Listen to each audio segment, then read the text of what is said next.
Hey everybody, welcome to Leon's Chainsaw Parts and Repair. We're on a road trip. I'll get into the details of that a little more down the road when I give this camera a little more time to charge. Yeah, I don't prepare well for things sometimes. Anyway, we're heading from Phoenix, Oregon, all the way up to Sheridan, Oregon, which is east of Salem, about halfway to the coast. So about a 4.5 hour drive, if I can believe Google. And I'm not intending to push hard. I've got my cruise set at 70, and I'm just gonna enjoy the day. Needed to burn a little vacation time, and yeah, trip out of the valley is never a bad thing for me. So I get to geek out on two things today. Homelite chainsaws, because that's what I'm heading up north for. And like I said, we'll talk about that later. But I also get to geek out on Chevy trucks, because hey, that's another one of my favorite things. So we're cruising down the old I-5 right here, and hopefully that wasn't too just disjointed. I filled up in Phoenix. We've gone 17 miles and some change, almost 18. You can see what it's reading on the tank average right there. Not bad. I'm seeing what we can do today. The best I got with a mix of freeway and coastal highway back in November was around 25 and a half. I didn't have a totally clean measurement on that, but this freeway is not flat. We're just outside of Rogue River right now, or between Gold Hill and Rogue River. We're going to climb some mountains, and going up over there I will lose some significant economy. But like I say, once we get outside of Roseburg, it flattens out. There's a little bit around Cottage Grove, but then there, you know, Eugene to Salem, that's good and flat. That's where this thing will really excel. So it's 3-liter diesel. I'll tell you what, I love it. We'll be monitoring its vitals using the Banks iDash there. You can see we're running almost warm, as in where it wants to run. That engine oil temperature of 230, this thing on the freeway actually likes to run at around 240 degrees. And it does have an oil cooler setup built into this engine, but for maximum economy, that's where it wants to run. Same thing with the coolant temperature. It likes to run up there between 215 and 220 until you put a load on it. There's a lot of sophistication built into this engine management system, because once you've got a travel trailer on the back and it knows you're working hard, all of a sudden it likes to run down around 195. So, and down in the lower left is the transmission temp showing 169. It is a 44-degree morning. So that's about what this thing likes to do. And I keep seeing a bad battery light going here. So we're going to wrap this up and we'll come back and chat a little bit later. Okay, we hit Canyonville. We were 75 miles into this trip, and it was time for a pee break. Eyes were yeller, teeth were floating. It was bad situation here, folks. Okay, so we recovered a little bit of mileage coming down that last hill, but you can see where she's at. We've just gone over 4 passes that range between 1,800 and 2,000 feet. Average pass gain is somewhere around 700 or 800 feet from bottom to top. Engine temps have cooled down just a little bit while I was here. You can see the soot level. That's the one that says 84 has gone up a little bit. We'll hit a regen at some point on this trip. But get back on the road, and when we come back next time, I think we'll talk about what we're doing with chainsaws. Okay, so we are south of Eugene a little bit. Can't be that far away. Gone through Cottage Grove, but anyway, why? Make sure I'm not covering up the microphone. Why are we doing this? Well, Ron got a hold of me, oh geez, I don't know, a bit back, and it was an email through the website and said, hey, you interested in some saws I've got? And I said, hey, well, maybe. Where are you at? And how about some pictures? He's like, well, I sent you something through Facebook. I'm like, hey, okay, I don't pay attention to Facebook much anymore. But I was able to find it. And there's, I think... There's a speed trap ahead. 3 Super XLs. And what looks to be a 925 variant in there. It looks a little weird in the pictures I saw. It might be something like an XL 98 handle on a 925 saw, or I don't know. I'm not sure what's going on, but anyway, are the saws what I would normally travel 4.5 hours in one direction for? No. But again, I was looking for a reason to get out of the valley and dink around, burn a day of vacation, and just do something different. See what I could do in the way of mileage on this truck on a long freeway run where I wasn't driving like a complete asshole, which I mostly avoided. There's a speed trap ahead. And as you can hear, Google thinks there's a speed trap ahead, and there might be, but I kicked it down to 65 here real quick, so, and the camera is lower than the dashboard, so they ought to just think I'm another one of the yahoos talking to themselves alongside the road. So hey, no big deal, all right? Anyhow, yeah, this is kind of a silly trip. The price we agreed on will work for me. Assuming that even 2 of the 4 saws can be made runners and the other 2 could be parted out, it will be all right. I'm figuring I'm going to use a whopping tank of diesel coming up and back, and that's the other part of this video. The other part of the geek out that I talked about was the truck and mileage and all that kind of stuff. So yeah, we'll see how things are going. Like I said, we're not quite, well, actually, we are probably close enough to the halfway point here. Like I say, we've gone through Cottage Grove, so there shouldn't be too much more up and down, dippity-doo, hill climbing, and all that other stuff that we've been doing. And we're sitting at about 23 and a half. Soot levels holding at 92. I still have not kicked it in. It has not kicked itself into regen mode, which I kind of thought that we'd be there by now. Transmission's at 178. Engine oil's at 237. I'm telling you, it loves that temperature. 235 to 240. That's where it wants to be. So it's a beautiful day, 51 degrees outside right now. It'll warm up. It's supposed to hit 70 something, but it's only 9:11 in the morning. So still quick over the dash shot.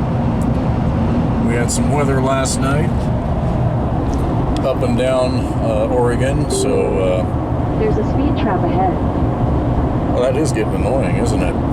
Anyway, we had some weather, a little bit of moisture last night, and now we're supposed to have over a week of just nice, warm, I'm talking mid-80s weather, so all the moisture in the air has created some fog. So anyway, I'm going to get back to driving and quit blabbing, and the next time we check in, I think we'll be looking at a pile of saws on the tailgate.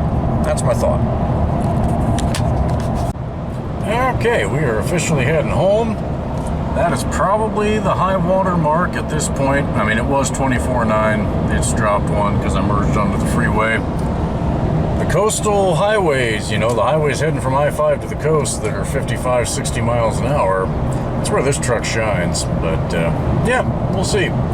We'll see how it does. I may benefit from a northwest tailwind on the way home since it's sunny. Who knows? That's where all the vitals are at. I don't like seeing that soot filter that high already, but it'll probably last about to Medford again before it has another regen. I get around 500 miles per regen. So anyhow, got some saws in the back. Ended up 3 Super XLs, and that is a 925. The sticker's gone, but just looking at it, the fuel pipe, a few other things, It is a 925 and it appears to have good compression, so that's good news. One other thing that I'm able to do this trip, one of the viewers of the channel had sent me a saw to repair Jay's 360. We had that hole in the tank. He's up here in Albany, so I was able to drop that off and meet him. That was cool. And got a little surprise in the back of the truck that he gave me that will be used in a future friendly competition up on the hillside. So we'll get it running and it'll make a debut on the channel. All right, I'm going to put some miles on. We're at 154. And I'm on deck to pick the kids up from the after-school program today. So, like I say, we're going to burn some miles here. Okay, I guess it's time to take a peek at what I traveled all day and 500 miles for. Not a lot. Like I say, I normally wouldn't do this, but I shouldn't say not a lot. But, you know, you see this stuff on Facebook where a dude comes back with his truck overflowing and a trailer overflowing, and yeah, I don't even have room for that, so I wouldn't try. But we've got 3 Super XLs and some sort of a 925 variant. And I think it's actually a 925, judging by the muffler cover, handguard with the bump. Yeah, I'm relatively certain it is. Obviously, it's been sitting and perhaps abused for a little while, but it's got good compression. That handlebar is not correct, but you know, whatever. Sticker's gone naturally, so can't tell the exact age. The carb that came with it, I don't know what somebody was doing, but it's not right. Damn it, I just saw it. Buried in there. It's a Walboro HTC, and we both all know that doesn't fit on here, so I don't know what happened there. It isn't a big deal. Got the bar, and there's a chain buried at the bottom there that looks like it has most of the teeth left. This is the starter. Just the spring exploded when someone was trying to service it. I think it's complete. That's a mess in there. I'll dig it out later. That's the starter that goes to this one.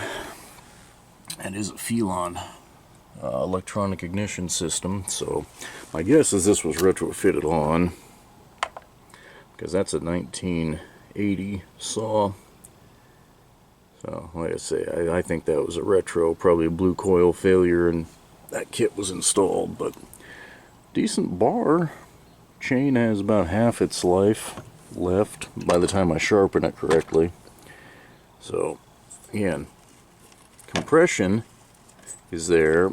Obviously the sprocket bearing seized up, but where this fellow was located, he was only about 30 miles inland from the coast, so I'd say there's still a chance of some coastal salt air coming in.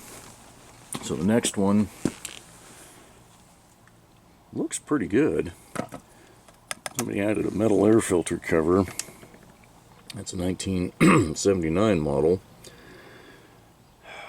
So it didn't have a metal cover to begin with, but it's okay.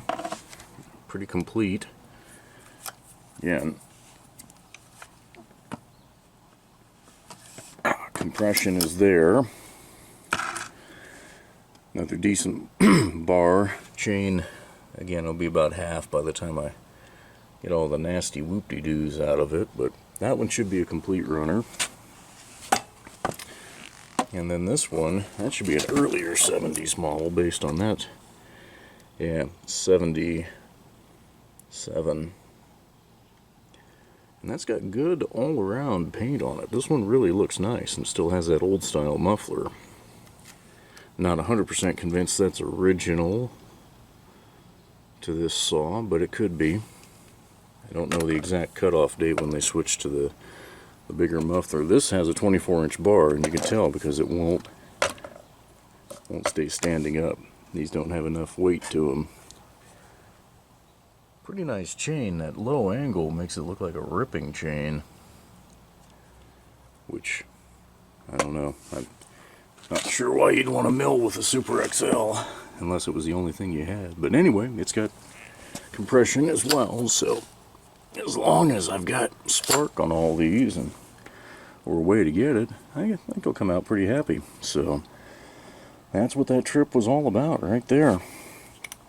These 4 saws. And like I say, I realized the morning of I could stop by and see Jay and drop his 360 off and save him a few bucks on shipping, since I was already going up that way anyhow, literally right past where he lives. So, and I mentioned that he gave me a little gift, a partner 1616. I'll have to do a little more research on this, but I think this is somewhere in the 33 or 34 cc range. And if it is, like I think it is, we will be using this in a little mini test of small saws. You know, Super 2, Mini Mac. I'd been looking at a number of smaller saws to kind of get in there. I've got that, Craftsman that Williams sent me a couple years ago that I could throw in the mix. I think it's right in that range too. One of those gray and white Craftsmans. It's a Poulin 2000 or one of the million variants. Anyway, this thing's really cool because it's got great paint. It's got the original chain brake. Everything's there. Now, he did say that he wasn't convinced the automatic oiler was working, so I'll have to take a peek at that, and I've got to dig up some information. I don't know anything about the oiling system on these, but I just think that is a cool saw. It's cool that it's got the original bar. You can see what's left of the paint there. This wasn't used much, so that is one I will be absolutely looking forward to getting into, getting it going, and then I will leave that one in the collection just because it's so complete and so original. So that's the haul. Not massive, but I'm satisfied. Okay, so the next day I was too tired of people, quite frankly. That was combat driving the last 50 miles. I won't tell you what speeds we actually, or at some point I had to go to, avoid having to hurt somebody, but if 2 o'clock position means anything to you. Anyway, that's where we're at. I'm going to head down to the gas station. It's only about a mile away, but it's a cold engine, so we may lose 1 point off of the computer's average there. But let's see what it comes out to. And you can see where the gas gauge is.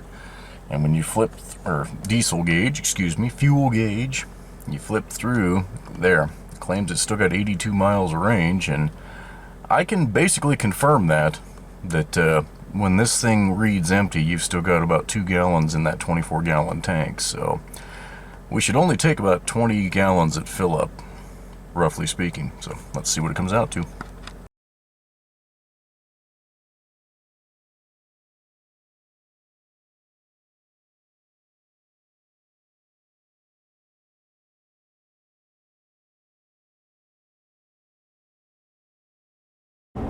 Okay, so final damage came out to a little over 21 gallons. It got a hand calc 24.9. Okay, now I can't emphasize enough that last 50 miles just how combat driving it was. It's no exaggeration. It all started with some jackass trying to merge onto the freeway, and there was nowhere for me to get over, so I backed way off. Gave him plenty of room, and the dipshit stopped right on the on-ramp at the edge of the freeway. I mean, I don't even know. Anyhow, from there on, it was just kind of, okay, here we go. So, pulling those passes the way I did in the morning, at a nice cruise control and controlled, no heavy acceleration. That's not how we did it, so I'll quit rambling about that. Long and the short of it, we would have exceeded 25 coming back. The average would have been somewhere around probably 25.2 would be my best guess. But anyhow, So I'm really happy with that with this truck. You know, the EPA revised these ratings down. In half a mile, turn right onto East Antelope Road. Revised the mileage ratings down in 21 to better reflect the types of trucks that people were actually buying, meaning more loaded up with stuff. And this truck is a great example of that. You know, sure, a two-wheel drive, you know, regular cab would probably be capable of regularly doing 30 miles to the gallon if you drove like a human. Continue on East Antelope Road for 1.5 miles. I'm going out to Agate Lake to do a little morning fishing. Anyway, you know, you got a huge variation, and all of the manufacturers publish the absolute best fuel economy number for that truck that next to nobody buys. So, with this pickup, what I've done to it, you know, I put a 3.5-inch rough country lift on it to give me some actual clearance. That drove mileage down. I've got the Trail Boss Goodyear Wrangler Duratrax on here. That is not going to help mileage. Those are an LT tire, a light-duty LT, but still an LT. And the tread is not exactly a highway tread. That's the whole point. And yeah, I've got that front hitch, the winch. I've got the trash under the seat that I keep, you know, tire chains, extra ammunition, all, you know, all the stuff a guy needs in his truck. So, yeah, I'm thoroughly happy with that on a road trip. I know from experience that if you can keep it down at 55 or 60, you get a whole lot better mileage. This truck is capable of doing 29 to 30 at those speeds, but, you know, most of us are out on the freeway trying to get where we're trying to go. So, all right, that's enough. I've rambled entirely enough on this whole video. Thanks for taking the trip with me. In a 1/4 mile, turn right to stay on East Antelope Road. And I'm going to go fishing. Okay, so final damage came out to a little over 21 gallons. It got a hand calc 24.9. Okay.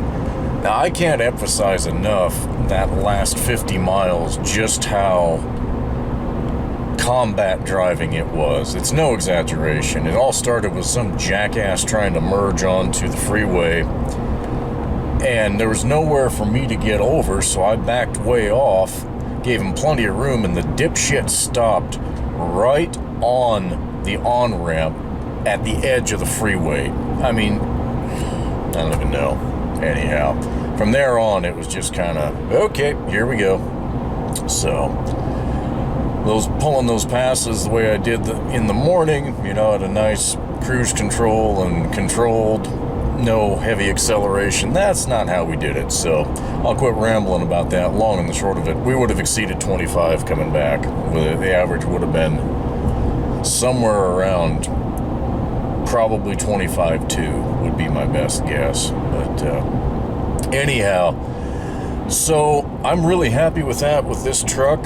You know, the EPA revised these ratings down. In half a mile, turn right onto East Antelope Road. Revised the mileage ratings down in 21 to better reflect the types of trucks that people were actually buying, meaning more loaded up with stuff.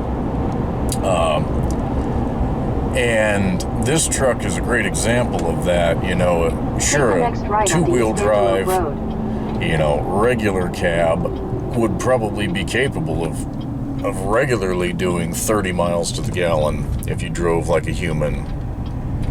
Continue on East Antelope Road for 1.5 miles. I'm going out to Agate Lake to do a little morning fishing. Anyway, you know, you got a huge variation, and all of the manufacturers publish the absolute best fuel economy number for that truck that next to nobody buys. So, with this pickup, what I've done to it, you know, I put a 3.5-inch rough country lift on it to give me some actual clearance. That drove mileage down. I've got the Trail Boss Goodyear Wrangler Duratrax on here. That is not going to help mileage. Those are an LT tire, a light-duty LT, but still an LT. And the tread is not exactly a highway tread. That's the whole point. And yeah, I've got that front hitch, the winch. I've got the trash under the seat that I keep, you know, tire chains, extra ammunition, all, you know, all the stuff a guy needs in his truck. So, yeah, I'm thoroughly happy with that on a road trip. I know from experience that if you can keep it down at 55 or 60, you get a whole lot better mileage. This truck is capable of doing 29 to 30 at those speeds, but, you know, most of us are out on the freeway trying to get where we're trying to go. So, all right, that's enough. I've rambled entirely enough on this whole video. Thanks for taking the trip with me. In a quarter mile, turn right to stay on East Antelope Road. And I'm going to go fishing.